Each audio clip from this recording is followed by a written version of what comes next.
So mga paps, so dito kami sa may Planas, dito sa may Rolling Hills mga paps, dahil yun nga, trending dito daw eh. So kami na lang yung hindi pa nakapunta, so yung mga grupo ko nakapunta na. So ngayon, pumunta kami ni Commander. So doon yung pupunta namin mga paps. Doon yung pupunta namin. So dito kami nag-stop over muna kami dahil nga sobrang init mga paps. So grabe. Kaya update na lang mga ma'am, nandun na kami sa may Rolling Hills. O yun pa.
So yung mga paps, nakarating na kami dito sa may Rolling Hills. So nagbayad kami dyan ng 20 pesos per head mga paps.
di ba? Ang ganda.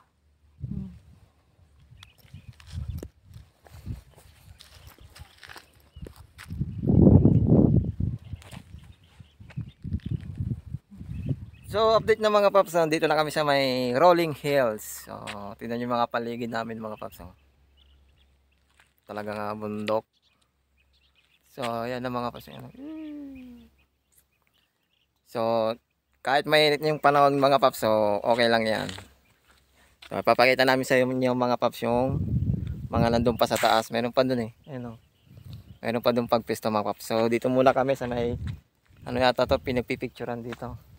So, yan mga paps, picture na kami ni Commander. So mga paps, hindi na kaya ni Commander na pumunta kami doon sa may dyan, sa may taas. So, hanggang dito na lang kami. So, ay si Pinky, yan, nabilad. So, matarik na kasi yung mga paps. So, rough road na yan, wala lang simento. So, hanggang doon lang yung simento niya. Pag ganyan, rough road na yan. So, baka madulas kami ni Commander. So, kung maglalakad naman kami mga paps, so mapapagod kami. Siyempre alam naman natin na matirik yun. So si Commander takot baka maano kami dyan, kaya nga yan, iiwan na lang namin si Pinky din. So hanggang dito na lang yung ano namin, festo namin. Si Commander lonely. So tingnan naman mga paps. Yung